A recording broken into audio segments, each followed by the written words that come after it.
আমাদের মূল বিষয় হচ্ছে প্রধানমন্ত্রী নরেন্দ্র দামোদর দাস মোদী যে 10 দফা কর্মসূচি ঘোষণা করেছেন, রাজনৈতিক হস্তক্ষেপ মুক্ত, জনপ্রতি হস্তক্ষেপ মুক্ত, আমলাতান্ত্রিক শাসন।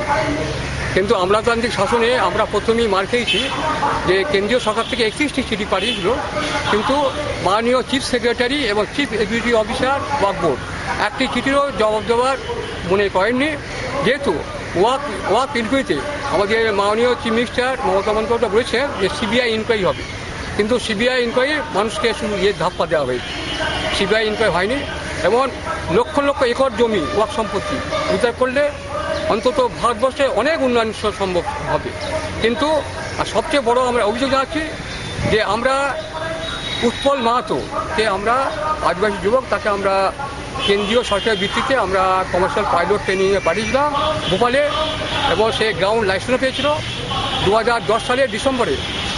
মানে আপনার 23,85,000 টাকা আসে, যদিও রাজ্য সরকারের তৎকালীন মানে সেক্রেটারি এবং কমিশনার রিলিজ অর্ডার দিয়ে দেন, কিন্তু উপেন বিশ্বাস মহাশয় 2011 সালে টাকাটা আটকে দেয়, 23,25,000 টাকা। সেই 3 বছর তাকে ভোপাল থেকে তাড়িয়ে দেওয়া হয়, সে এখন খেত মজুর। তার জন্য আমরা হাইকোর্টে কেস করেছিলাম, একজন ব্যারিস্টারের গদ্দারিতে আমরা কেসটা হাতে বসলাম, কিন্তু মাননীয় জাস্টিস সাহেব আমাদের বাঁচিয়ে দিয়েছেন এবং ইনকোয়ারির জন্য উনি ডিস্ট্রিক্ট ম্যাজিস্ট্রেট এবং অ্যাসোসিয়েটের তদন্তকারী অফিসারদের বলেছেন, তারা আমাদের সবুজ সংকেত দিয়েছেন। আমরা মহামান্য সুপ্রিম কোর্ট অফ ইন্ডিয়ায় আমরা কেস করব উপেন বিশ্বাস অ্যান্ড সহযোগী মানে মন্ত্রীর বিরুদ্ধে রাজ্য সরকারের এগেস্টে। আমরা সেই সাথে ঘোষণা করতে চাই আগামী 27শে জুনের মধ্যে যদি পশ্চিমবঙ্গ সরকারের তপশিলি জাতি উপজাতি মন্ত্রক থেকে আমার ভাই কমার্শিয়াল পাইলটে ফ্লাইংয়ের বাবদ যে কেন্দ্রীয় বৃত্তি 23,85,000 টাকা সহ সুদ সমেত যদি ফেরত না দেন, তাহলে আমরা দিল্লিতে যাচ্ছি। মাননীয় প্রধানমন্ত্রী, রাষ্ট্রপতি, উপরাষ্ট্রপতি, স্বরাষ্ট্রমন্ত্রী, আদিবাসী তপশিলি দপ্তরের মন্ত্রী, চিফ জাস্টিস অফ ইন্ডিয়া সহ ন্যাশনাল হিউম্যান রাইটস কমিশনের বিচারপতি সহ আরো মাননীয় মন্ত্রীদের সাথে আমরা সাক্ষাৎ করে আমাদের এই বঞ্চনার কথা আমরা জানাবো। প্রয়োজনে সুপ্রিম কোর্টে এশিয়ান হিউম্যান রাইটস সোসাইটির সহযোগিতায় সুপ্রিম কোর্টে মামলা দায়ের করব।